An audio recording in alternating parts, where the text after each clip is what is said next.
welcome to the Smile Co podcast. My name is Kevin Hayashi. I'm your host. I'm here with Zach Lord. How you doing, brother? What's going on, my man? Thank you for having me today. Oh man, I'm Welcome glad to the Jardine campus. Yeah. How about that? The beautiful Jardine spot. Smile Co is a platform to encourage and inspire creators to live their dreams and do what makes them smile. We lead by example by raising our frequency and manifesting our reality. Happy that I had a good night with you last night, man. You know? Yeah, one of many, man. Yeah, it was a good time last night. For those that don't know, it was industry night at Omnia last night, and had a few young ladies with us, and it was just a good vibe all the way around. It was a good time. It's funny because I always say a typical Tuesday when it's Sunday, but Yeah. it's actually a Tuesday. Yeah, Tuesdays in Vegas, man. Actually, to be honest with you, for the locals, and the locals know what I'm talking about, it's way more fun going out during the weekdays than the weekends. Weekends is kind of like amateur hour. So, weekdays is more so the locals. We have our fun. So, yeah, it was a vibe last night for sure. It was bumping last night. Oh, yeah. Yeah. Who was the DJ? Was it Sophie Tucker. Yeah, Sophie Tucker. It was a good show, man. That was the second time I've seen them over there as well. They put on a good act. I saw them at Coachella this last year, and I was familiar with their music, but not as familiar. And Are they new? No, they've been around. I want to say they're from Brazil, somewhere in South America. But I walked up. You see the big screens? Yeah. Like Sophie and Tucker, they're like two. I think they're best friends or something. I wasn't sure if they're like boyfriend, girlfriend, or what. But she's like looking like a badass, wearing a skirt. She had a guitar. And then I was like, dang, and she's just rocking out. So yeah, they're talented. What do you consider that genre of music? Is that EDM? That's not necessarily EDM, is it? Well, so I don't know, because they play different It's stuff. different, yeah. But at the club, they'll do more EDM based stuff, but they put more beats behind their music to make it. Yeah, what I was noticing, and I was wondering if that was going to be a new trend, was if you're going to have that live vocalist, because like she was kind of singing live with the EDM beats in the background, which was kind of cool. Yeah. Especially if someone has a good voice. She has a pretty good voice. So it was actually something different, because I'm not a big EDM fan, but I could appreciate something like that. Because when you're hearing the beat over and over and over, the same beat, you don't hear any words, kind of gets played out. Some people love that stuff. I need to hear some words. And the fact that she got on the stage and she was singing sometimes, that was really cool. Yeah, she's a very, very talented artist. Yeah, for sure. She smashes on the guitar too. Oh, she does. Yeah, and the guy actually, they have a song. It's called Purple something, but he like raps. Oh, so really? He's like rapping, and then she comes in with the guitar after. It's a really, really dope song. No, listen, the industry's blowing up, like Skrillex. I'm sure you know who he is. I love Skrillex because he does the same thing, but he'll play reggae and stuff too, because he's a big reggae head.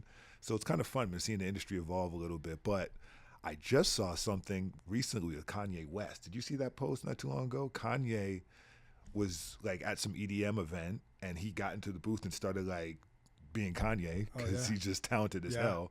And he made EDM sound completely different, but the vibe was next level. And I was like, watch out. Because if this dude starts tapping into that arena, then we already know what's going to happen. And it's good, though, man, because the industry's kind of dominated on one side. It's predominantly white people that listen to EDM. But to open it up to more demos is kind of smart. It's good for the space. It's good for everyone, I think. Yeah, and the thing is about music is you can make any song any style. Like you could make a country song hip hop by just changing the beat, and then you could make a country song EDM by just adding that. Yeah, no, for sure. Yeah, so it's really cool that they're crossing, because I mean, there's kind of dope stuff in every style of music. 100%. And like I think last time I saw Diplo, he was really doing Diplo's big with that. Yeah, different 100% genres and stuff. Diplo's very talented when it comes to that. Like he spreads his wings a little bit. He doesn't focus on one just thing. He kind of integrates all genres of music within EDM, which is really cool. Have you ever seen Flume? No. So Flume is super talented. Like what Kanye can do live, like he would tear it up if he did, because Kanye can bring two keyboards and a beat machine. Yeah. And then he can perform live stuff. That's what Flume does. Yeah. So Oh, really? It's like super. Like I like that kind of creativeness, because Kanye was. Because let's be honest. I mean, we see all these DJs all the time here in Vegas. I'm not going to put anyone's name out there, but they have residencies out here, and a lot of them just push play. It's the same sets. Yeah.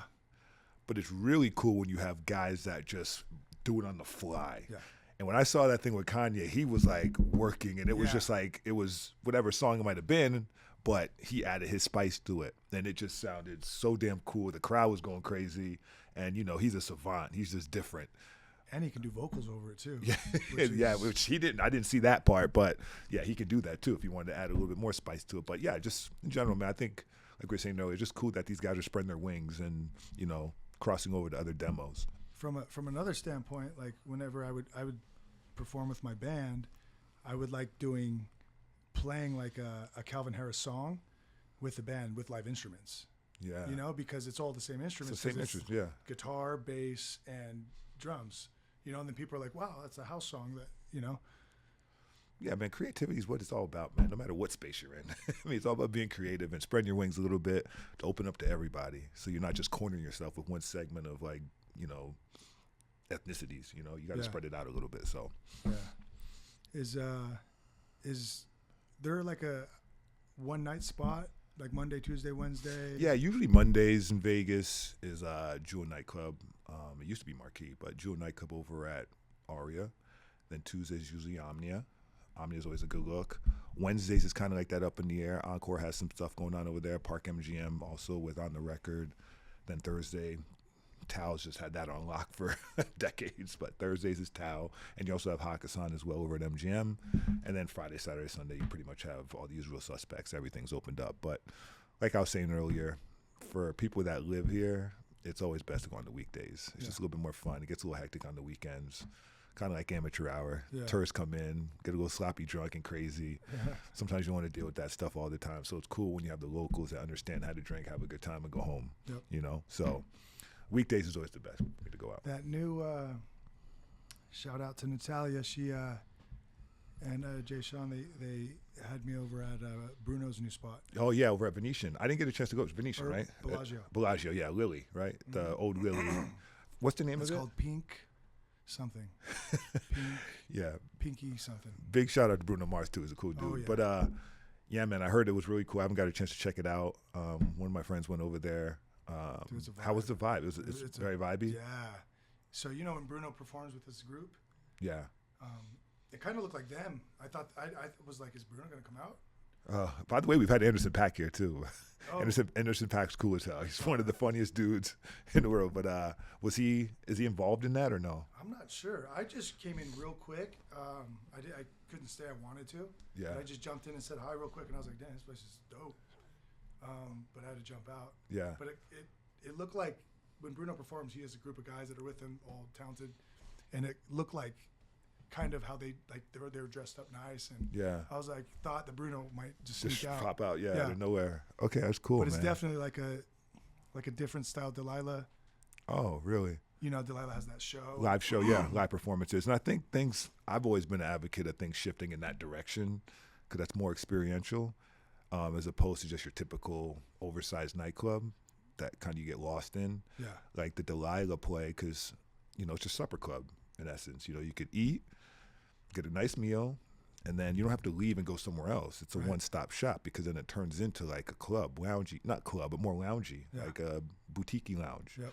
Because you have the live performance going on. Sometimes they have a jazz singer there. Sometimes just live vocals. This is really cool. It's a little bit more upscale, but I just think more clubs or Vegas should start shifting in that direction a little bit more. I think it will. Just because it's just a better experience when you're coming in town, because these mega clubs, God bless them, and we need them, don't get me wrong, but after a while, it's just like, it doesn't matter how much money you have. I'd rather go somewhere with my friends that I can actually have a conversation, hear them talk. Like, it's a better experience. I totally agree. I think LA is going to shift that way too. I mean, here at least there's you can stay open later. Yeah, we have the real estate to stay open later too. Yeah. In like California, it's like people are too cool to go out early, so they go out late, and then there's like an hour to have fun. Yeah, I always wonder how it works in Cali. I'm not the biggest fan of LA, just because. Don't get me wrong, I'm not trying to stay out till 6 a.m, but human nature, man. Like, we want to go when we want to go. So it's like sometimes you might want to leave the house till midnight or 1 o'clock or whatever. Mm-hmm. Just had a long day. Vegas, you have that luxury. You can leave at 1 and still get into whatever you want to get into. you know, or you can leave early. It's, you know, you have the option because it's 24-hour city. When things shut down at 2, like, you're putting me on a schedule to go out and be social. Right. And I'm not cool with that. Like, I want to be on my own schedule when I want to be social, right? Like, you want to have fun on your own schedule. So it's kind of weird. I always wondered how people in California adapted to those hours. Like, I mean, they're used to it now, I'm sure, but I always wondered why they didn't keep everything open later. Yeah. They thought about it. They were voting on it. And oh, really? Yeah. It'd probably be a giant mess. California is a mess, but I mean, man, if people were still out like 2, 3 out there, because everyone goes so hard in that hour.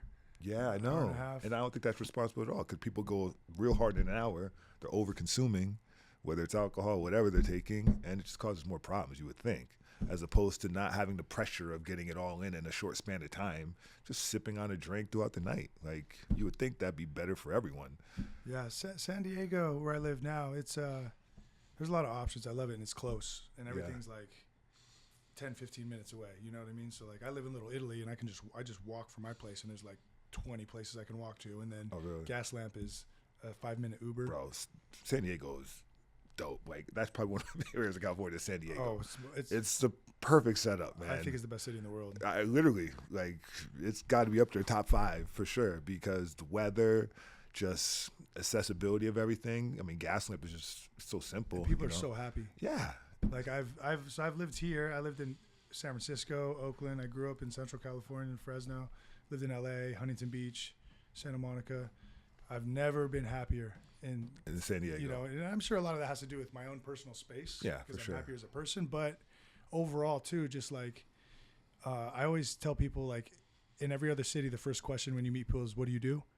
There, it's, "What are you doing next weekend? Do you want to go to this party with us?" You know, it's like, "What are you doing later? Do you want to go to this?" And there's so much cool, vibey stuff going on. It's like hard to decide, you know, what to do, because there's so much different cool stuff going on. Get to the beach, get a nice little workout, go to a game. Like, there's so many options out there. It's pretty cool, and it's all concentrated, so it's not like everything's so spread out.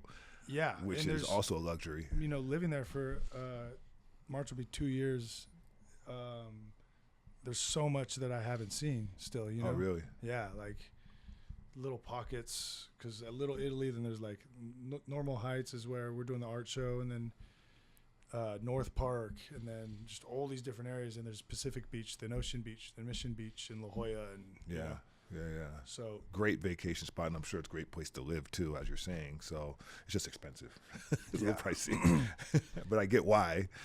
Yeah, it's actually it's ridiculous. I went outside my place and saw the gas. It was like $6 something. Really? How much is it out here?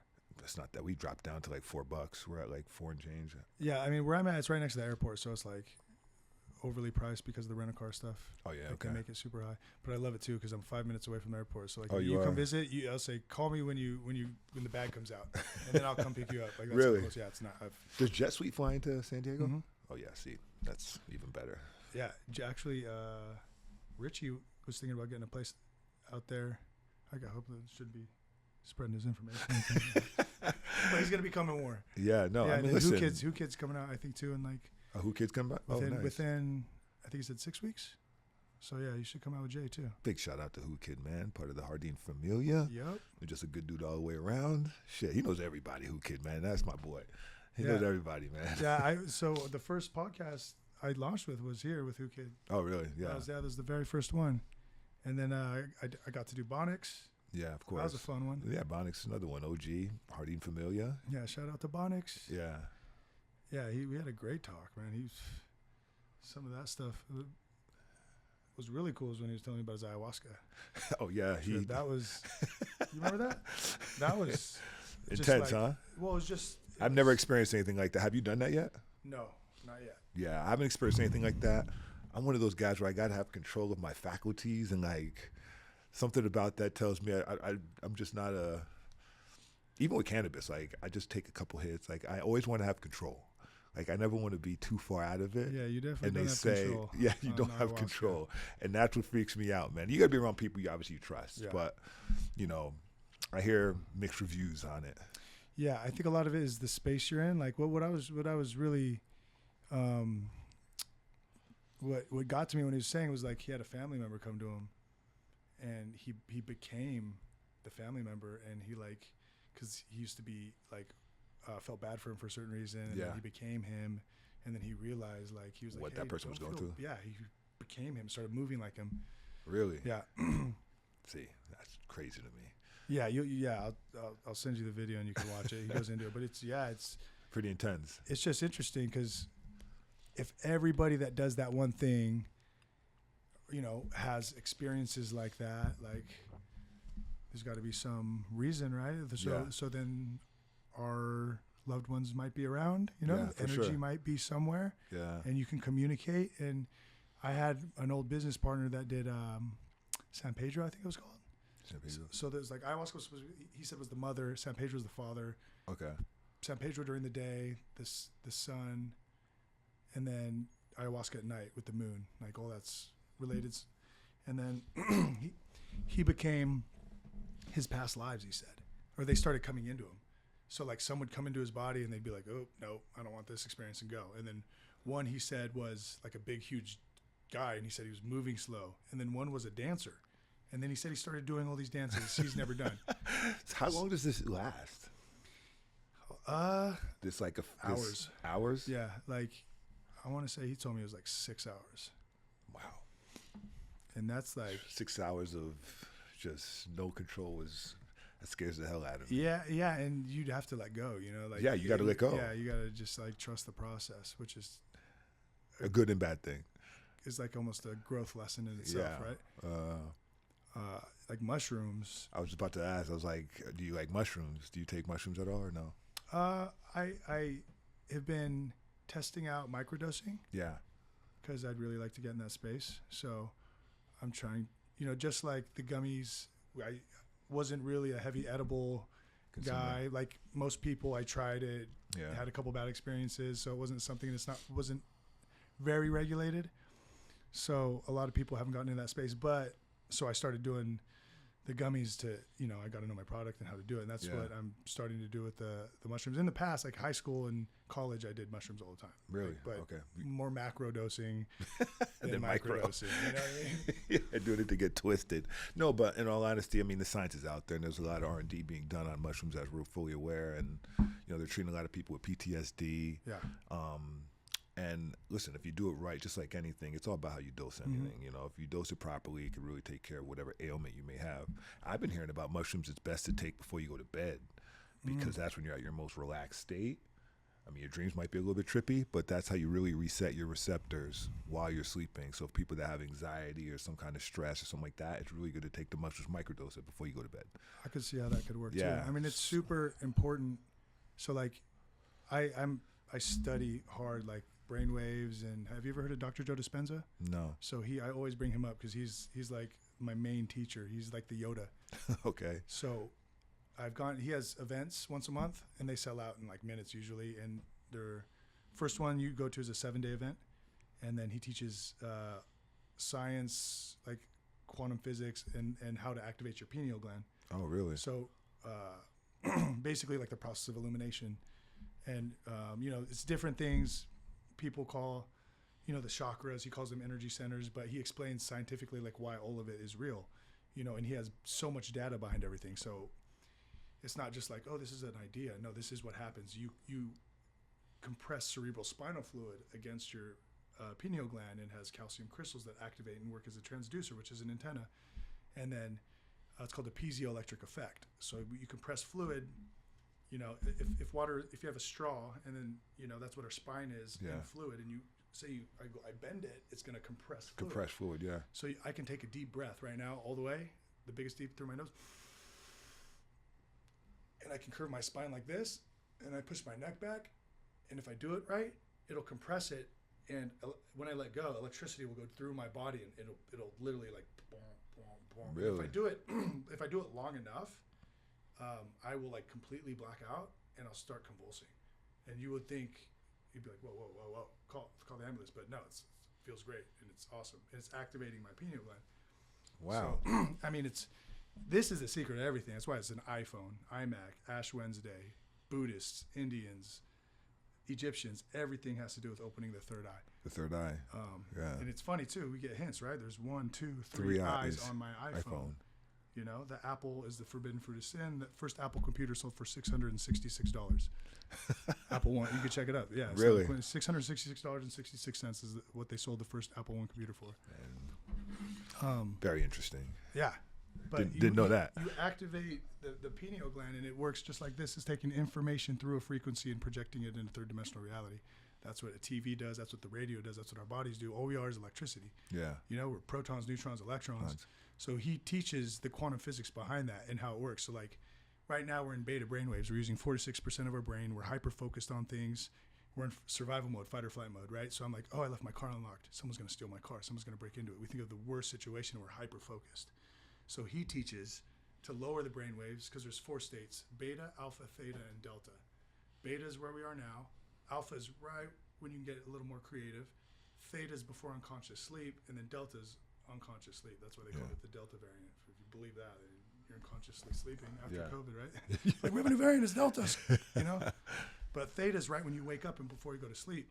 So right when you wake up, so it's the worst thing people do is they look at their phone and they start checking their stuff, and then they get triggered by old emotions and feelings, right? So you're literally losing your free will. They get up, they go to the toilet, they brush their teeth the same way, they end up at work and they don't even know how they got to work because it's subconscious programming. Yeah. So like children 1 through 7, they're in theta. So 95% of their subconscious is built. So like a 5-year-old thinks, you know, they're riding a dragon. They really think they're riding a dragon. Right? Yeah. So there's a famous quote. Some old guy that he goes, "Show me the first 7 years and I'll show you the man." So to me, we're pretty much in a video game or something similar, and we have to reprogram our subconscious mind, and reprogramming that, and when you're in a safe place, like when you wake up or you're about to fall asleep, you're safe. There's no threat. There's no lion outside, right? A lot of my friends that are in like banking and finance, they can't sleep. They can't sleep because they're racing. Their minds never stopped. Wake up, they're like, oh my gosh, in New York the stocks are on. Their minds never stops, just running, just survival, nonstop. But we are creators. That's what humans do. If you're like, think about golf, basketball, everything, your shirt. Like, we just create things like this. It became an image and it got manifested. And so Joe teaches how, and it's resonance. Like, so we only see 1% of the visible light spectrum. So everything's a reflection of light, and anything above the speed of light we can't see. Yeah. Like sound waves, right? And then like fish, they're in the ocean. They don't know they're in the ocean. So most people are in survival. If a fish is in survival on the end of a reel, it's just putting incoherent waves, right? But when it's beautifully swimming like a dolphin, that's resonance. Resonance, yeah. So when we are in resonance, that's what vibrates back to us. Huh. Did you ever teach on how to activate more of your brain power? Yeah. Because we use how much of our brain? They say like, what's the percentage? Well, right now, when day to day, like we use a small fraction of our brain. Like 4 or 5% of our brain is actually working. Yeah. And he actually has so much data and studies. It's not even him saying it anymore. It's the data. He doesn't need to say anything. He's like, look at what UC San Diego did. Yeah. So UC San Diego, which he's there March 1st actually. But last year or 2 years ago, he was there. They use these brain scans. So you put them on your head, and you can tell in real time. They'll see what part of your brain is activated. Really? Yeah. So then he teaches us to meditate to calm our brains, and then we get to a certain state where it's called gamma, where everything is lighting up, and then all of a sudden, all the neural networks are it's like a dance of information going back to the brain, and like he'll bring it up and show you like what's happening, and the scientists will be like, oh, this person's about to have a seizure, and he's like, nope, and he calls it popping or having a brainstorm, and I've experienced this. Yeah, it's wild, and yeah, it's so we can get to that state, but not when we're being raised in this subconscious programming of the matrix that we've been since we were born. Yeah, you know, survival and working, and so it's wild. It like really. There's a lot of programming that goes on intentionally from day one, you know, just on your everyday life. It's just straight programming. I saw someone talk about how schools are almost set up like prisons when you think about it. It's very similar. It's very similar to prisons. And it's like, it's some kind of, it's a weird programming. And it's, you know, it's kind of unfortunate, but, you know, it's on us to kind of make those changes. Right. And it's funny too, like, here in America, like we know, like the Rockefellers took over. John D. Rockefeller created the General Education Board, and then he started putting petroleum in all of the medicine and even like sunscreen and stuff like that, everything, and changed history, his story, right? History is his story. And then no one ever thinks about why we go to school, why we're learning what we're learning. The American dream is to buy a house as soon as possible. Yeah. Separating the family. In most cultures, it's like, wait, to stay together. We're a unit. Yeah, stay together. And then, boom, now you just get in debt, right? Get your American dream. Well, that's capitalism. We're raised in a capitalist society, so it's all one big hustle. Like that quote unquote American dream is not necessarily the American dream. It's a way for Wall Street to stay alive, because they need that person to take out that loan and fall back, and it's part of the system. Yeah, make sure here you get go to college, be in debt, get 1 degree when there's 360 degrees in a circle. Yeah. It's almost a mocking. You got a degree. A degree. Yeah, and while you're in school debt. And then you get your house, and now you're in house debt, and now the bankers own you for your entire life. And it's about as unfortunate as it gets, because one of my really good friends, and he's a billionaire, man. He said himself, he's like, I would never have, like, he doesn't have any kids yet, but he goes, when I do have a child, like, he's not going to school. Like, he's going to travel with me and get life experiences. Yep. Like, that's more valuable than any classroom, to be completely honest with you, and understanding how the real world works. Right. And, I mean, I know a lot of people can't afford it, but just being well traveled, that's really what's important. Like, damn, going to school. Like, I was talking about going to Turks and Caicos. Like, little things like that. Those experiences go so far because you get a chance to see, like, wow, like, I was always so, programmed. Going back to programming, that the way things are here in the United States, that's just the way it's supposed to be. But it's not supposed to be like that whatsoever. Because when I used to live in Europe, I lived in Europe for a little while playing football, and I was one of those ignorant Americans not having a clue as to what was going on outside of our borders. And when I got to Amsterdam, of all places, it's like a melting pot. Like, first of all, everyone was about as friendly as it gets. The stereotype of what I was expecting was the exact opposite. It was just a lot of things that opened up my eyes to say, like, I need to travel more. And when I say travel, I don't mean going to Miami. I mean, like, stamping a passport traveling. Yeah. Because when you see other cultures and see how other cultures, like you were talking about earlier with the family structure, how important it is for, like, let's just say you do finish your secondary education. The first thing to do isn't to go buy a house, keep the family together, move your brothers and sisters into that house, save money, build up some net worth, and do it the right way. That's normal for a lot of wealthy people in other countries.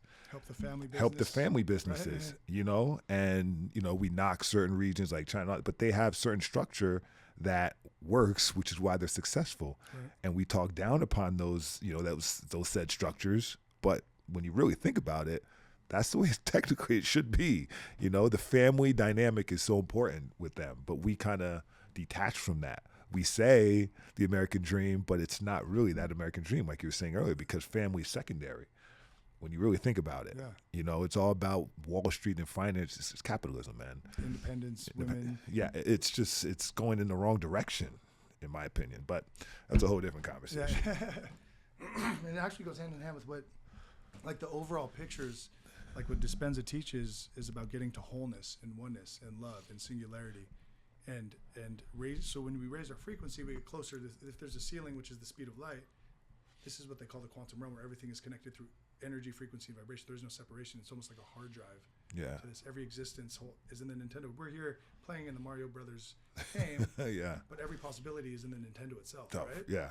So, but the more separate you are, the more matter you are. So, like, the lower vibration we are, and it's interesting because media just tries to separate us. Media is also plural for medium.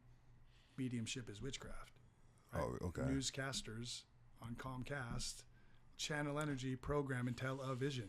Yeah. So it's crazy when you break down the video game. It's like, wait a second, you're trying to tell me I'm left, right, black, white, imaginary lines that say I'm in this country. Yeah. It's all separation. Imaginary borders. It's just separation. It's just separate. What do you identify as separate, rather than, hey, we're all one, Yeah.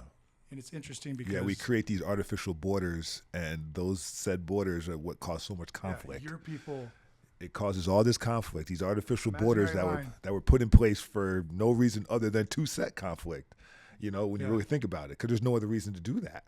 But yet we put out this messaging, we're one people. No, we're not. We set these borders up to say we're not. So you're contradicting everything that was set up from the very beginning. Unless, you know, so I know I think about that stuff a lot too, man, because, like, you know, especially in other regions, like, you know, you see all the wars and stuff, what's going on right now currently, and it's all about, you know, it's all about the artificial borders when you really think about it. Trying to take over other regions and this and the other when it shouldn't even be like that. It should be just one region. Like, it's just unfortunate as hell. Yeah, if so, like the United States, we share, we're supposed to, and if we could just expand that, you know, like, oh, you guys have these resources. Yeah, shared resources, but it's unfortunate because it turns into something it shouldn't be, and once again, it's all about capitalism. Yeah, and you know, we can go on forever about that. The beauty is when we can start sharing this stuff. Oh yeah, yeah. That's. I mean, one thing about cannabis, man, and you know, obviously we're here at Jardine, but just cannabis in general, it just brings everyone together, and we see it on the retail side more than anything because, you know, we're just retail right now. We're in the process of getting our own cultivation, but we focus on the retail element of the business just because that was kind of what, you know, not necessarily we specialized in, but what we felt was the path for us starting off. But one thing we have noticed is just the wide range of people that walk through the doors. I mean, we average about 1,000 people a day, you know, give or take a couple hundred, but we average about 1,000 people a day, and it is all walks of life, which is what's the most amazing part of this space, man. It's pretty intense, man. Like, we see everyone from the 21-year-old street kid from the corner to the 80-year-old senior, because we do have a senior bus that pulls up here a couple times a week. Really? Yeah. Senior bus pulls up. Old heads get off, get their goodies, get back on the bus, go back to senior home.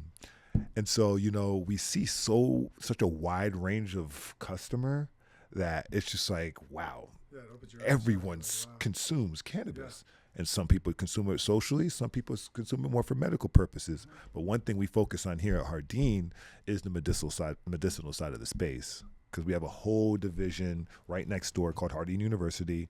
We'd love to have you sit in on a class one time, but Jardine U really focuses on the education around cannabis. So every single one of our bud tenders, they can't get behind the counter unless they pass this 90-day course. Wow. Yeah, that's we great. treat this, you know, we have a lot of fun here. People that know Jardine and the branding behind Jardine, it's a lot of fun. Don't get me wrong. We deal with all these different athletes and celebrities and all that. So the content is great. And that's one side of the business. That's, you know, that's our identity. But the core of the business is the education behind, you know, the plant. And we want to make sure that every customer that comes through the door is getting paired with the right product. Because at the end of the day, everyone has something wrong with them. Whether you have stress, anxiety, pain, hard time sleeping, whatever you may be going through, trying to get off of heavy drugs, you might have cancer. You know, it could be anything, and we see it all. We want to make sure we're pairing you with the right product. It's not the highest ticketed item, but the right product. Right. And that's all part of Jardine University.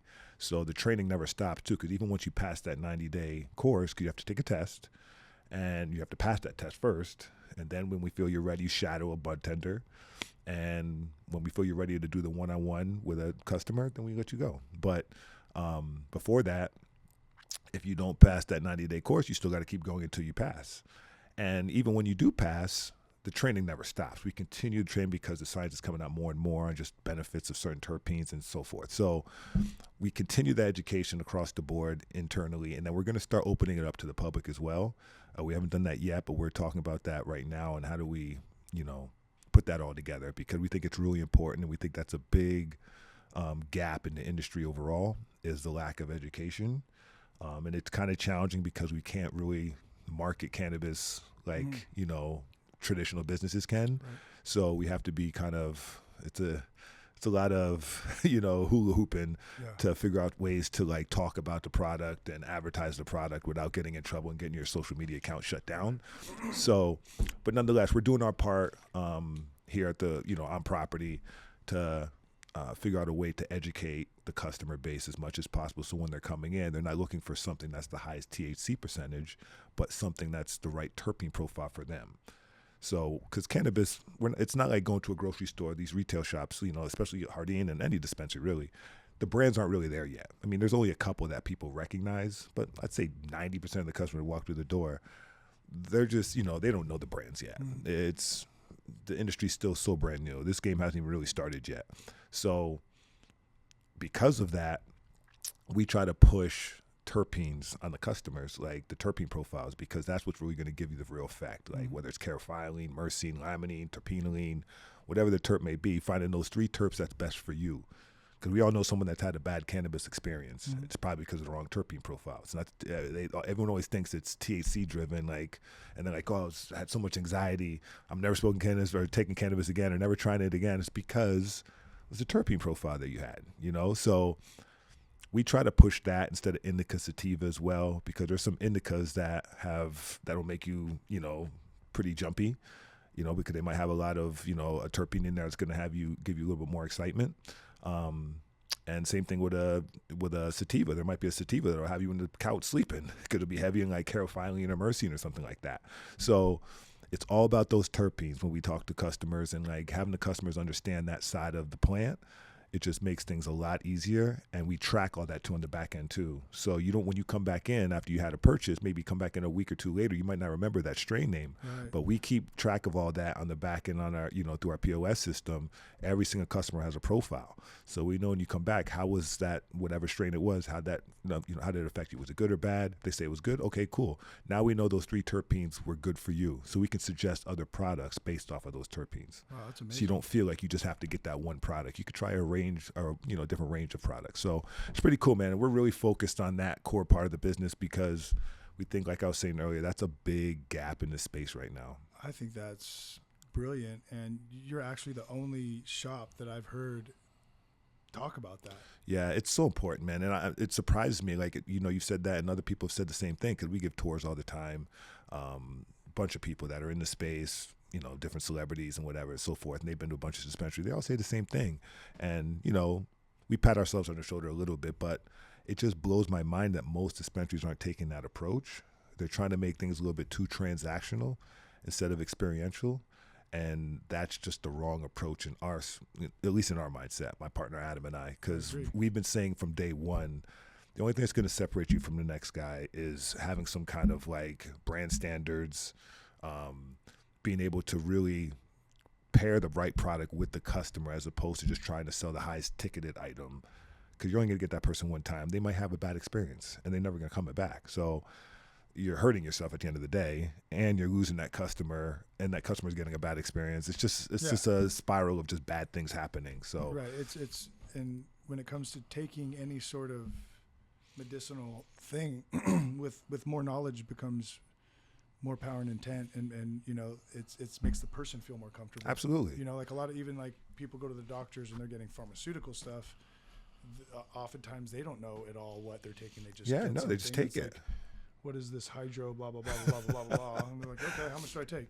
And that's just and at the end of the day, we're treating people. This is medicine. Cannabis is medicine. Let's be honest. We all know that. Yeah. Like, speaking of time, it's medicine. So you want to be able to, and we're not doctors by no means, but we want to be able to be as knowledgeable as possible to suggest the right products for the customer. Once again, based on those terps, because that is the name of the game, and we're seeing a big, like, the repeat customers that we have, it's nonstop. About 80% of our customer base is local because we are a little off the strip. We're about 15 minutes off the strip.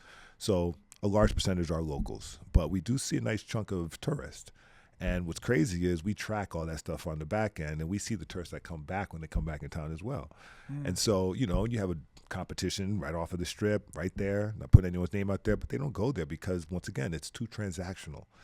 And, I'm not knocking anyone because everyone has their own business model.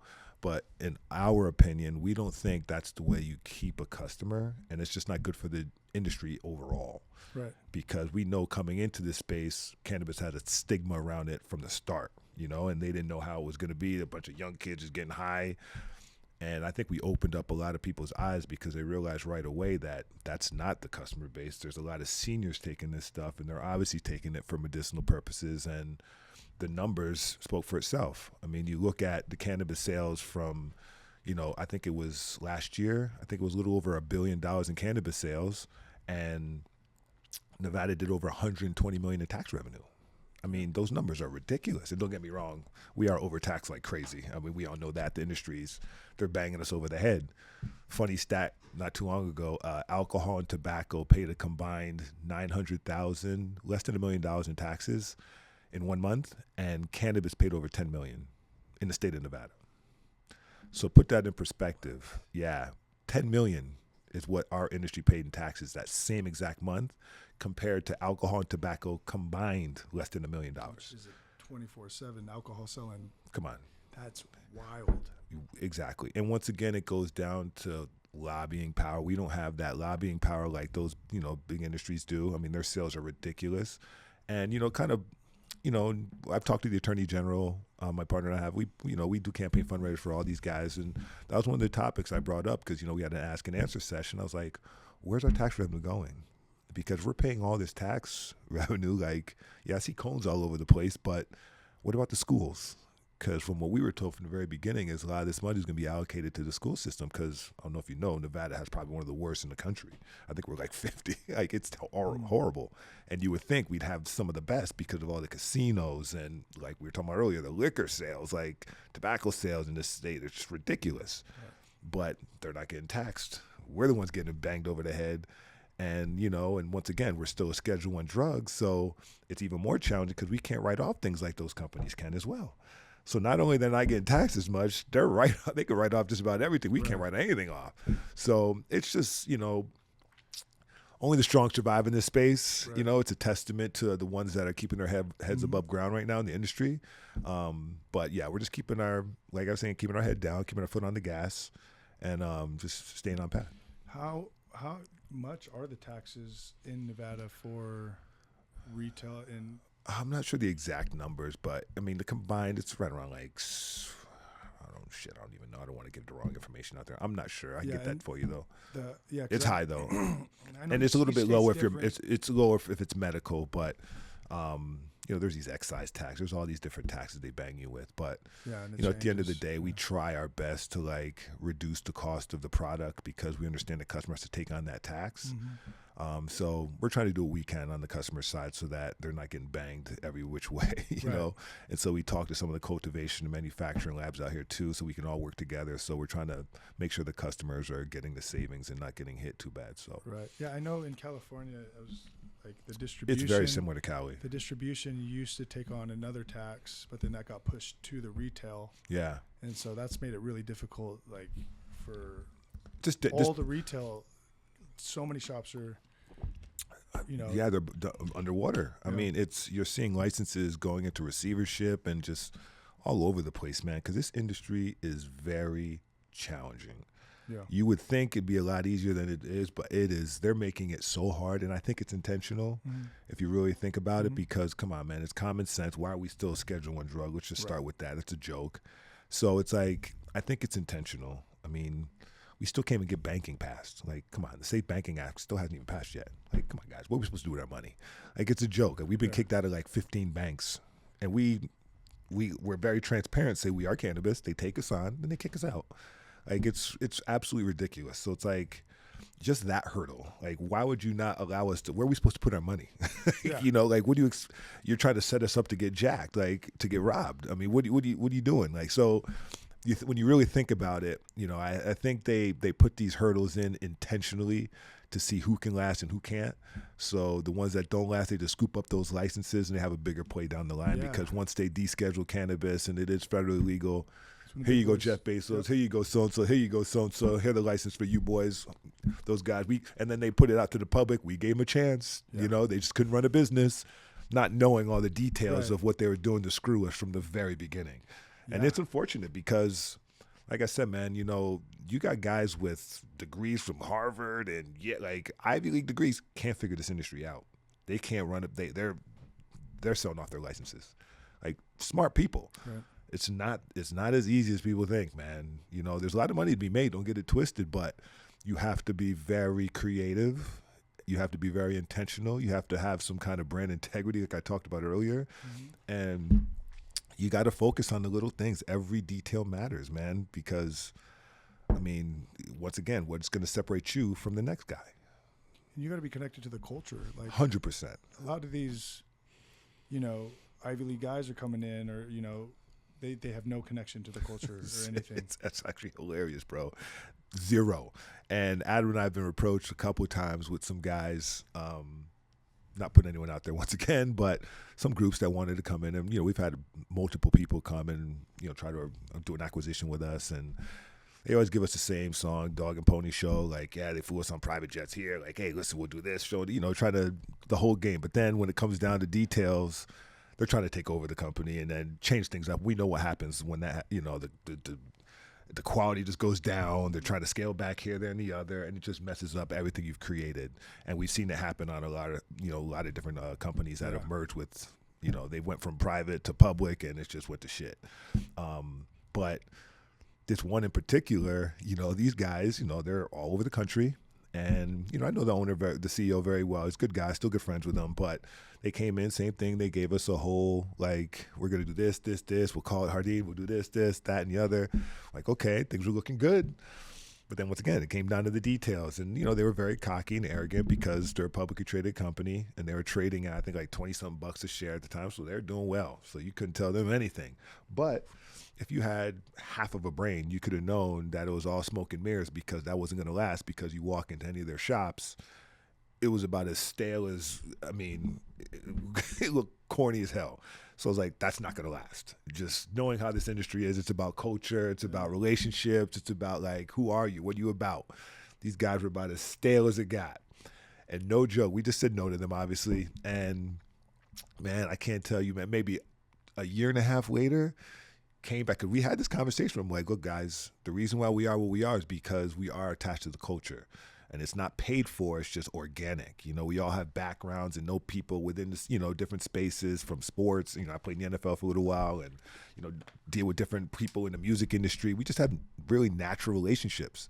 And so people would come here, and then we just, figured out a way to just bring them on board, part of the Jardine family.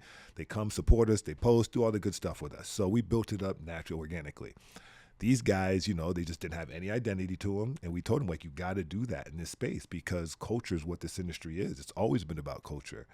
So when you guys come in as suits, trying to be like in the cannabis game, when you were locking up the boys for the same shit, years prior, like, that's not going to look good with you guys. You need someone that's going to come in and help you out and give you an identity and kind of like solidify, put that stamp that you guys are cool now, you made your mistakes and you're going in a different path. They ain't want to listen, man. Arrogance, because once again, they were trading high and things were looking great, but dude, that stock now is trading like less than $1, and it just went to shit, and I saw him not too long ago at Omnia, believe it or not, on a Tuesday, and I was talking to him, and he just started laughing because, like I said, we're cool now, and we've always been good, but yeah, just these guys, and he's like, it's one of those I told you so, and he's like, he would never admit it, but he knows, like, that's why he still stays tight. He's always asking how things go, what you guys up to, blah, blah, because they made the big mistake, and they've had to close down a bunch of stores. They're holding on to licenses. They're not opening up more right now because they're realizing it's not what they thought it was going to be. There's so much crazy stuff happening in the industry right now. Like, bonkers. Like, all these people are holding licenses in Central California right now. They have, I think, until April, my hometown, Fresno, where I grew up. So if they're not open by Fresno, or if they're not open by April, then they're not getting their licenses. So people are scrambling. They're scrambling, trying to figure out what to do. Out of money because they made them do so many tenant improvements. Yeah. So they've had 2 years of just paying rent, trying to scramble to get open, and the city's not making it any easier. Than the city's like, why aren't you open? Making us do all this stuff. They're making us do all this crap. I'm telling you, and I think a lot of that's intentional, man. Like, I don't care what anyone says, man. This is such a, and look, I have no problem with regulation to some degree, because you need regulation because you don't want shit to get out of hand. Right. Because California is a mess sometimes, and just black market's huge out there. So you do need to have some form of regulation, but this industry's like over-regulated at times, to where it's like so challenging to do just the little things, and it's like, come on, man, like, what are we doing here? We're creating all this tax revenue for you. We're creating all these jobs for you. So it doesn't matter what side of the political spectrum you're on, it's a win. Because I don't care if you're Republican, Democrat, Independent, you want to create jobs and you want to create tax revenue. I mean, I think that's fundamentally across the board, everyone wants to do that, right? Like we can agree on that. So with those things happening, you would think they would be like, yo, this industry is great for the economy. But they're making it so much more challenging. And once again, I think it comes down to those lobbyists, man. Like you got big pharma, you got alcohol and tobacco. They know it's a direct threat to their industries. They got billions and billions of dollars of lobbying power. We don't have that. So I think things are going to stay the way they are for a little while because, these guys are trying to figure out how do they play ball with us. Yeah, and it makes perfect sense, too, because, if you're the big dog that's going to come in when it's federally legal, and they have a deal. So when it is, they're coming in. So they let all the guys scramble and go through all the problems, make their networks. And like if you look at what happened with the black market, they flooded Oklahoma. All you needed was an ID. That's direct in the middle of the country. Yeah. We all know that California was supplying the entire country with. Then it became Oklahoma. World. And then New York, I don't know exactly what happened, but I read, they opened all the cultivations, but they had no dispensaries. No dispensaries. So you flood the market. All that went out the back door. That lowered the black market prices, and that made the white market have to lower theirs to compete. Yeah, it's just an appetite. It was just a just equation for destruction. Yeah, and that lowers, the valuations of all the companies, so people could just come in and now, And Oklahoma was one thing that I knew it was going to crush California. I mean, the black market in California. And you saw just a huge dip once Oklahoma came online because, once again, people were driving product. They don't have to drive all the way to Cali now. They stop in Oklahoma. They don't have to go through that speed trap, that trap right there. So they're getting all their product from Oklahoma. And like you said, it was so easy to get a license. I think all you needed was $7,000. It was like an ID of $7,000. That was it. Anyone and their grandmother could have got a license. And that's exactly what people were doing. And I get a lot of the people from California just set up shop in Oklahoma. They just set up shop out there. And they just started moving weight all over the place. Yeah. And that's just what it was. I mean, they cracked down now, but it was too late. Like, they had years to just collect and eat off of that market, and they did. And now they're trying to fix it, but same thing with New York. I mean, New York, New York, the last time when I was out there, not the last time I was out there, but maybe 2 trips ago, I mean, there was ice cream trucks selling weed right on, like, in Central Park. Like, it was just wide open. Cops had no problem. There was no crackdown on it at all. And just recently they cracked down and they shut all that down. But for a good year, you could buy weed. You could still buy weed anywhere in all the grocery stores in New York, the little bodegas. You could buy weed in any of them. Like it's just sitting on the counters, like in the open. Yeah. Oh yeah, there is no enforcement whatsoever. They're just letting people do what the hell they want to do in New York right now. And I'm like, dude, what are you doing? Like it's gonna be California all over again. Yeah. So as a licensed cannabis owner, why would I open up a shop there? Right. Look what I'm competing with. Yeah. People that don't have to worry about paying taxes. People that don't have to get a license, go through the bullshit. Because if I do it the right way, I got to go through every single hoop and not every speed bump there is to open up. Meanwhile, this guy's just getting product from the back door, throwing it on the shelves and selling it, and not having to worry about paying the cannabis tax. And have all the brand loyal customers that have been going to them forever that aren't going to want to. Exactly. Yeah. That don't want to show their ID and do all this. They're just buying weed like they're buying a Snickers bar. Yeah. No joke, because that's exactly right next to where it is. It's wild like that in New York. Take a trip to New York. It'll blow your mind.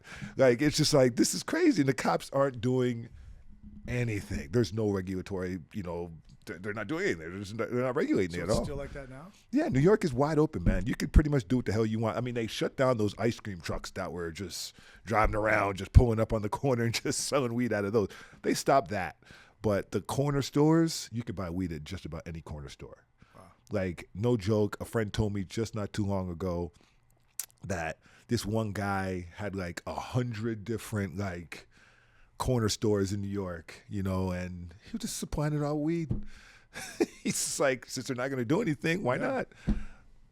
There's no enforcement, so they could just make hand over fist. And then the cost of product in New York is so high, so it's crazy, man. So there's no incentive to go into that market unless you're in spaces like, it depends on where you're in New York. Like if you're in the Hamptons or something like that, that's different. Mm-hmm. You don't have a big black market there. Or even if you're in Times Square, even though there's a lot of competition, there's such a volume of people that so many tourists, a lot of people want to see the dispensaries. They want to walk in there to get that experience. Yeah. So that would work in those kind of areas. But certain areas in New York City, like it's just like don't even waste your time. Like if you're in the boroughs, like if you're in Brooklyn or the Bronx or Queens, just forget about it. Don't even waste your time because I mean they already had a black market, and then you add on to that people selling it now to the bodegas, the grocery store. Just forget it. It's a waste of time. Yeah, and that's got to be tough too. Thinking about trying to go in there, you know, and people are like, "Who are these guys? Where are they from?" You know? Or are they going to be like, don't want to say names, but those companies that came in and, you know, yeah, they're like, screw those guys. And you'll see some of the brand, like the big brands out there, all the brands that we like, you'll see them out there. Yeah. So you know, there's it's wild, man. Like it makes things a little challenging being in this space because when you do things the right way, like you look and see that and you're like, oh yeah. Because we're paying all these crazy taxes. Right. These guys aren't paying any taxes at all. You know, so it's tough. But, you know, if you have any kind of foresight of what you're really trying to do and what you're really trying to accomplish and not just trying to worry about a buck right now, like we are, then, you know, you really don't stress over that stuff, but just be consciously aware it's happening, you know, because you got to know what markets to tap into next.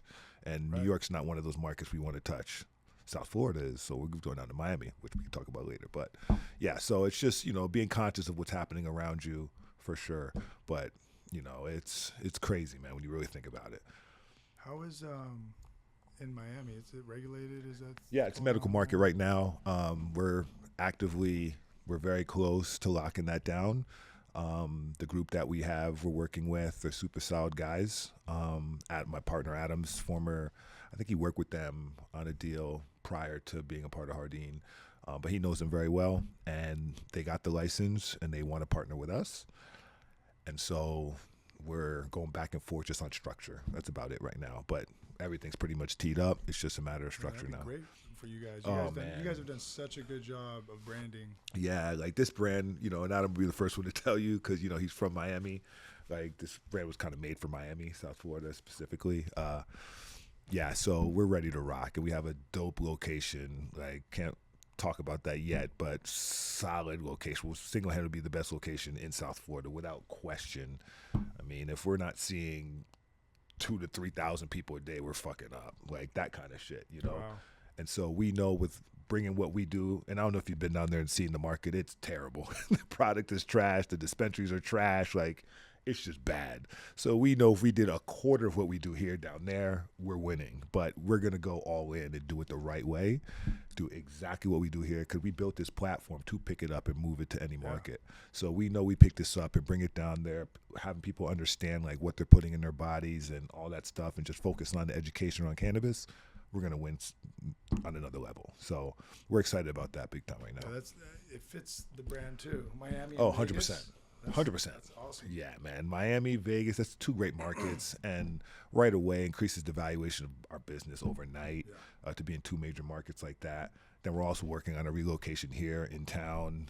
Can't disclose the location just yet, but another money location. So because we got the license for the consumption lounge. So we're going to be doing the consumption lounge. A second or no, just relocating. Okay. So we're going to stay in Clark County. But yeah, right off of the strip. Great location in that zone, so we'll be able to do some fun stuff.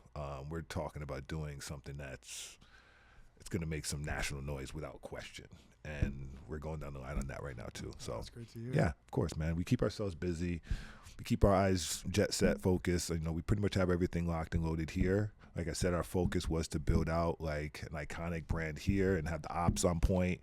We have an amazing staff here from like top to bottom. Like everyone's just on point. Everyone believes in the brand. Everyone believes in the vision, which makes it a lot easier. I mean, shit, we have a podcast studio in a dispensary. You know, like people are like, what the hell are you guys doing with that? Like, and they don't understand like why we would have it. But then when you start talking to them, they're like, okay, I get it. Yeah. You know, and it's just part of our branding, you know, because that's what it's all about. Cannabis is just one part of the business. You know, so, you know, we're really trying to focus on taking this whole thing and just bring it to the markets that make sense for us. Yeah, and marketing's everything that separates. I get to do the marketing for our company, and it's like I have an art event coming up in 2 weeks. So my partner with my buddy does the events for the Contemporary Art Museum of La Jolla. Yeah. So he brought me like some really amazing artists to be our judges, and then I brought in a bunch of guest judges. You know, like Danny Way, the skateboarder, Ellie Mack, reggae singer, JT from Click Hospitality. My buddy Sean Coughlin owns Guest List Only. You know, and bringing them to be a part of what we're doing. And every photo shoot, I pull it. A girl from Park, a girl from Oxford, a girl Yeah, for from sure. this place, and then it's Marketing, man. just getting the community to be involved. That's the name of the game, dude. And I'm doing like an industry thing. Like my business partner Brendan, he has between 800 and 900 employees. Yeah. He's got 13 venues. So I'm gonna start doing like a smile industry night. The bud tenders are being invited by me to come to our venues, and if I can get 5% of his 900 employees, Yeah, it's a win. To bring a person, and then the bud tenders come and they're all getting a huge discount. It's a win. Just creating a culture on a Monday where there's not that many people. That's a win, dude. Yeah. And that's marketing 101, dude. And once again, you're doing it right because you're tapping into the community. And I think a lot of these dispensaries, and once again, everyone has their own business model, not knocking them, but they forget what we're selling. We're selling weed, man. So the minute you make it too corporate and too it's not what it's about. So we're in the clubs. We were at Omnia last night. Don't get me wrong. So everyone associates me with Jardine, and of course I'm a director at Rhino and Rhino as well. So they associate me with both. So it's like I'm taking the brand outside of the brick and mortar. Yep. And you have to do that all the time. We do events all over the city, man, and you just got to do that. You got to tap in the community. We do community service. We did the Super Bowl last year in Arizona. We tapped into the consumption event. Travis Scott performed, Robin Thicke performed, and we partnered up with Rolling Stones on that one. Super dope event. We did an event here for the Super Bowl in Vegas. We did a golf tournament with Jim McMahon and the Revenant brand. A bunch of NFL players were there, retired guys, Calvin Johnson and Jim McMahon, all these guys. It was just a good event. So we're always tapping in the community. We did that at Angel Park. So always tapping in, always trying to just making sure we stay relevant and letting people know that we're in this with you guys. Your consumers, we want to make sure you're part of our family. We want to make sure you're getting discounts. We want to make sure we're taking care of the industry because Vegas is built off of hospitality. So we're in the hospitality business. So we're everywhere all the time, and it's tough because we're open during the daytime. Then at nighttime, you got to get your grind on. But hey, listen, it's all part of the bigger play, So yeah, man, we're just going to continue down that path because we know it's been working for us so far and it's not going to stop. Well, man, kudos to you and Adam and Bonix, what you guys have been doing, and the whole team. You guys have been, I see it. I mean, sometimes, I'm sure but then sometimes, or you can't see what everyone else sees. And Yeah, I know. They're like, oh, I see that ad everywhere. I see that. What is that? Or I saw you were they have a studio there, and it's a lot of people are talking about it, man. So that's cool, man. And I'd love to hear that because, like you said, we don't see it all the time because we're here so much. So it's good to hear it from someone that's Cali, from the outside, from Cali. Places, yeah, my friends hit me up too from New York and stuff like that. Like, bro, we saw you with DJ Who Kid. That's cool as shit. Just random stuff like that, which is dope. Because that's all the way across the country, and friends are seeing that stuff. And then we're about to do Tank Davis's. Managers hit us up. We're probably going to sponsor him for the fight, his next fight. And we do all kinds of fun stuff like that, and that's just once again, because these guys are all consumers of cannabis as well, so we want to make sure we're taking care of as many people as possible, get the brand out there as much as possible, and let, just part of the culture. So just fun stuff, man. Tank, is he the one that's fighting recently? No, that's Ryan Garcia's fighting Devin Haney. Okay. And then Tank Davis has another, I don't know who he's fighting, but Russ just reached out to me and talking about sponsorships and some other stuff because he's got a fight coming up. I don't know when it is, and I'm kind of pissed off that Devin Haney fight was supposed to be here in Vegas, and they moved it to New York, and that was going to be during 420, which would have been massive, man. I had this whole freaking plan, and it just I was sick to my stomach when I found out they canceled it out here. I'm like, what? Even Ryan Garcia was pissed because he's like, this fight is too big for New York. It needs to be in Vegas because Vegas is the fight capital. Right. Let's be real. And so they moved it to New York for whatever dumb reason, and that would have been during 420 for us. And I had a lineup of people coming here that wanted to sit in on the podcast, just fun stuff that we're going to do, activations around 420 and the fight, and then a party afterwards at the club. It would just been the ultimate, man. Yeah. So now we got to reset. 420 is still crazy for us, don't get me wrong, but it would have been really cool if the fight was here. Right. They moved to Madison? I don't know where. Maybe Barclays, but either Madison or Barclays. My buddy Jose Ramirez, I don't know if you're familiar with him, but I had him on the pod too. Should be fighting the winner of that fight. Oh, really? Yeah, so he had the belt, or he had 2 belts, and then he fought here during COVID. Unfortunately, COVID happened, and the fight would have been massive because he was undefeated. He had 2 belts, and he fought Taylor, who had 2 belts. Okay. And so whoever won became the undisputed, unified champion. Oh, really? Unfortunately, my buddy lost that fight. There was some like they were separating him, and he got clocked one time. Yeah. A few things like that. Not taken away from Taylor; he's a good fighter. Yeah. But man, it was a bummer. Like it was because that fight would have been massive. It would have been a big fight it for wasn't him during COVID. Yeah. I still came out, and it was a really small thing. It was on TV still, but yeah, I think I just went back and had dinner with him. I think he's going to be fighting the winner of that Garcia Really? fight. Yeah. I don't even know much about boxing, but you know, I just know it brings everyone together, just like cannabis does. Yeah. Everyone comes out for it, especially if it's the right matchup. Yeah. You know, and you know, you get every single star and celeb coming out here. You know, it's cool, man. So Mayweather is. he was the draw, fight. man. Mayweather He was the would draw. fight. Everybody came out. He was the draw, man. That guy, as cocky as he was, man, he was good for Vegas because when he fought, they showed some kind of revenue jump that the city made whenever he fought. It was something insane. And I was thinking about it because someone was like, because he was asking, like, for his last fight, he had all these bullet points of what he was asking for if it was in Vegas, and people were like, oh, he's crazy. I'm like, what, are you joking? Like, listen, if I affect the economy that much in one month, like, yes, I want my piece. Because if I'm increasing hotel sales, I'm increasing liquor sales and food and like everything, I want a piece of as much as possible, or I'll just do it in another city. Right. What do you want, guys? Which city wants me? Exactly. And like, you know, so, and I totally get it. Because that guy just had an impact like none other, man. So kudos to him. Salute to freaking Floyd Mayweather. Shit. Guy's still doing this thing, man. Someone told me not too long ago they saw him. He's not even fighting anymore, just jogging on South Beach, just running. Yeah, he still like runs around. Like he's training, man. That guy's just an animal, dude. Yeah. Credit to him. Well, I'm excited when we get out here. That's what we're working on now is expanding our brand into Las Vegas. Okay, nice. So I get to do the fun stuff. So like these events. What's the timeline on that? We are talking with a manufacturer right now, and we just need to get him the details of our SOPs and stuff, and then it could be quick. Okay, so, nice. Yeah, luckily we have the ability to move fairly quickly into new markets, and you know we wanted to take the time and make sure that we came out right and you know learn the market, and you know like our fourth month, we launched pretty much New Year's last year, and then April 420 to 520. There was 400 judges for the Farmers Cup that had a month to try product, and that's where we won. We won first place overall edible, first place best flavor. Oh, nice. So now we know that our product is good. And this was in California? This was in, yeah. How many markets are you in right now? San Diego. I'm in a delivery service that carries us through Central California and NorCal, but that's like the only Fresno's about to enter a bunch of stores. Yeah, California's a huge market. Okay. And then San Diego, it's somewhere around 15 stores, but we're going to be expanding pretty quickly. We moved to another manufacturer, and they do a bunch of the biggest brands. Oh, really? So we're all San Diego based. It was really a blessing in disguise that we had to leave our other one that was up north, but then now we are all officially in San Diego. Good shit, man. And they're the guys we're with the best group. Really good guys. Yeah. It's all about who you work with, man. Yep. That's the name of the game, bro. Especially in this industry, it is grimy. Yeah. So you want to make sure you hold arms with the right people, man. I couldn't be happier that we linked with these guys, with Don. Shout out to him. He's the old CEO of Hennessy Racing. Okay. So he's putting makes a Raptor, a Ford Raptor. Oh, wow.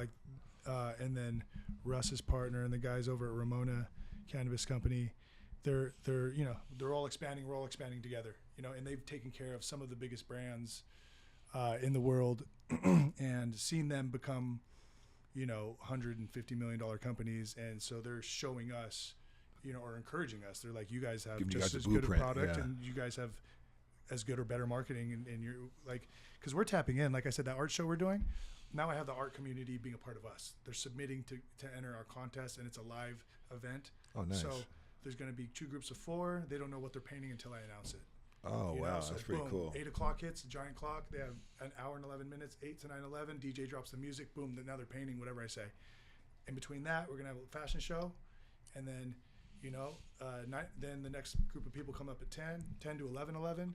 The next group comes. Boom. And all their art's going to be up everywhere. So it's an art show and an art competition.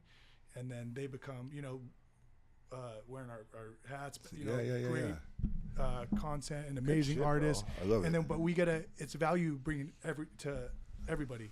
we're bringing value to the artists. We're highlighting them. We're promoting them, letting them sell their art. And then we're going to put their art in our speakeasy. Whoever wins is going to be featured at our speakeasy.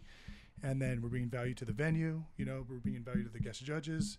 You know, everyone wins, and that's Everyone what I want to wins. do. Yeah. And I'm working on a surf competition. Nice. I want to bring MC battles back. Yes. I was thinking about doing like 3 rounds. For like 2 rounds, and then 1 round, like you have to say positive things about the person because it's smile, you know? Yeah. You're like, man, you're a good looking guy. And I bet you get all the ladies. It'd just be funny. I don't know. It's just an idea. I don't know if we're going to do that, but it's an idea I have. But we're looking into the comedy night, you know, and we're going to pump these. I've already talked to Adam in Hollywood. He owns Affinity Nightlife. Okay. We're going to partner up and start doing it. He does West Hollywood, Beverly Hills. So when we enter LA market, we're going to take that there. And already my hometown, I'm about to do a Smile Olympics, which is going to be beer pong but it's going to be water pong. It's not going to be pounding beer and cornhole. Okay. So I'm taking all my friends own all the restaurants. So boom, it's the Smile Olympics, you know, and all that stuff I'm going to bring out here. So I'd love to partner with Jardine, you know, man, we'll do Jardine Smile events. We would love to jump on shit like that, Yeah. man. That's like right up our alley, And bro. it's all the 'Cause culture. it's all and it community brings- culture yeah, shit. That's what I was about to say. That falls right into And what we do. everyone's going to want to come to the Jardine Smile comedy show or be in the Jardine Smile Olympics, you know? Yeah, we could tap in with some of our relationships too, really take it to another level. That sounds like fun, seriously. Yeah, it's just fun, cool stuff, and then Yeah. everyone becomes a part of it, you know? Yeah. You know, it's a yearly thing. No, let's talk that through. That sounds pretty cool, man. Yeah, and you have Tao against Omnia. I know. Trust me. We used to do that back in the day. I don't know if you remember those Olympics. We used to do the Nightlife Olympics. So it's nightclubs. So like Rhino had a team, Tao had a team, like and it had these crazy competitions. They were hilarious. It was like Papa Shot basketball, riding a tricycle up and down. You could race in the tricycles, like, and then you had to tag them off and go to the next person. Like, it was fun. And the winner actually got a trip to Cancun. Yeah. And we won. Rhino won one year. It was freaking dope, man. And we went to Cancun. It was a blast. But we did that. Remember Jet Nightclub back in the day? Yeah. We did that Jet Nightclub. Yeah, the Olympics, man. Industry Olympics. So that's fun. You should bring that back for sure. Yeah, let's start Brings talking everyone about it. together. It's a great time. Yep. You pick like 5 or 10 players on each team, and it's just dope. We do like beer pong. You do the whole thing, and it's just like all these different games you got to play, and it just brings. And we did it in the nightclub. While the nightclub was going on. It was so much fun. Yeah. In Jet. While the club was going on, and like, you know, you had your industry tables, and they'd have like 2 groups go up at a time. And like, you know, then you got to the final round. It was a lot of fun though, man. So it was a whole night of just chaos. But and that's so cool too. Like when you win, you have, you know, then to highlight the winners, you know, like you get the DJ bro. on. And then you take a trip to freaking wherever. The trip was to go to whatever, you know, Mexico. It was Mexico. Actually, it was Mexico every year because they had some deal with Mexico. But it was a lot of fun, man. A lot of fun. So yeah, bring that back. That'd be great. We're about to do kind of like the golden ticket thing, and like a smile golden ticket, like a smiley face. So when you get that, I'm gonna take someone to Vegas. So I'll bring them here. You know what I mean? We're gonna reward someone, have them out here, have the experience. I actually like that. Yeah, and then also we have 13 restaurants. So then boom, you get this. Oh, here's a free dinner at Monarch in Del Mar, which Brendan owns. Yeah. You know, here's a free night at the Speakeasy. How's Monarch? It's pretty cool. Oh man, yeah. What kind of cuisine is that? I've heard of it, but never been. It's like a mixture of, I think you could call it American dining. American dining. But it's, you know, seafood and. It's in Del Mar. Del Mar's nice. Oh yeah, Brendan came in there and put a place where like the Del Mar people can like put their hair down. You know, they can. It's not so uppity. Yeah, you can relax. Get a good meal though. Amazing. So you just open it up. I'm actually going to be doing, I think once a month. So they do a sunset toast already every sunset. Okay. So I'm gonna come in there and then do a smile takeover sunset. Nice. And then I got my toast is there's nothing better than a sunset at Monarch in San Diego, where the weather is perfect and the women are fuego. Whether you're here for a short time or a long while, cheers to whatever makes you smile. We'll come and get everybody a glass, cheers, and then pass out a bunch of hats to people. Love it. So let me ask you this. So what separates the Smile brand as far as like the actual product from another? The actual product? Yeah. Oh, we put so much of our intention and research and development. So we were working on this for now it's been 5 years. Really? Yeah. I mean, once COVID hit, because I was up in San Francisco opening the largest consumption lounge in the world with Apex. Remember, up there. Yeah. And that, you know, the COVID, and then the guy that owned the building was like basically extorting us, stealing our money. For sure. So that whole thing happened, and so we had to pull out of that. Man, we had all licenses fully vertically integrated, but to be honest, I'd rather be in San Diego where I'm at. So one door closes, another door opens. You got to trust the process and have faith. And so I'm super happy down there, and became business partners with like my best friends, you know? So, yeah. And we all think the same. So, you know, our products, all plant-based, vegan, rapid acting. We use nanotechnology, so it enters quicker and releases quicker. So it's not overwhelming. You're waiting forever, and then boom, it slaps you. Okay, so the onset is about what, like 15 minutes? Some people, yeah. So it's some people say different things, but 15 minutes is right when it starts kicking in. Yeah, and it's not. It's more of this rather instead than of sping. Yeah, that. Yeah, right? it's just so slow peak. And then all our like our sugars are colored from citrus, actual fruit. Oh, okay. We don't use yellow dye or any of that dye. stuff. Oh, nice. Our citric acid is from citrus fruits. We try to use the best ingredients, and we're constantly conscious of that. You know, we don't do any gelatin because we don't want to use gelatin. animal carcass at all. We stand behind what we want, you know, and we spend more and have a smaller margin, but our integrity to our brand is more important. Smart. Yeah, that's You know, people see that stuff too. So that's good. Stick to that, you know, thought process. And we do strain specific. You know, a lot of people are just doing, oh, this is a live rosin. Okay, well, that's just basically like throwing an Adderall and a Xanax and an NyQuil, but you don't know what it is and you're calling it something. Yeah. We use, this is OG Kush. This is, you know, Blue Dream. Oh, so really? It all comes from that. We pride ourselves in that. Good. So then you know that I want to relax. I know, you know, so then you know what you're getting. You know what you're getting. Yeah. So a lot of brands aren't doing that, but we do. And then our pre-rolls that just came out, they're strain specific. They're not just a mixture. Yeah. Yeah. Our live Smart, rosin. bro. And what you said it perfectly, man. A lot of brands are just not taking that time to talk to the consumer through the packaging and through the different, you know, through your different products. Because they're just trying to sell whatever instead of just really engaging with the customer first so they know what they're consuming, you know? And that's just, I think that's, once again, a big gap in the space, which is why education is just, you know, it's missing in the industry overall, because I think people are just trying to just so happy to get the product on the shelf that they're not taking that extra step to talk to the customer to say, okay, this is why my product is better than the next customer's. That is so important, man, because that's how you get that customer to be loyal to you forever, you know. So that messaging is very important. It's good that you guys are doing that. Yeah, like my partner Whitney, shout out to him. He's a heavy user, you know. So he stopped all drinking and anything else. Became completely sober, and cannabis was what he stuck with. And he gets creative with it, but he, you know, and I consume as well. So we try the products, and we like, no, this isn't it. You know, unless it's exactly what we want, I don't want to put my name behind it. You know?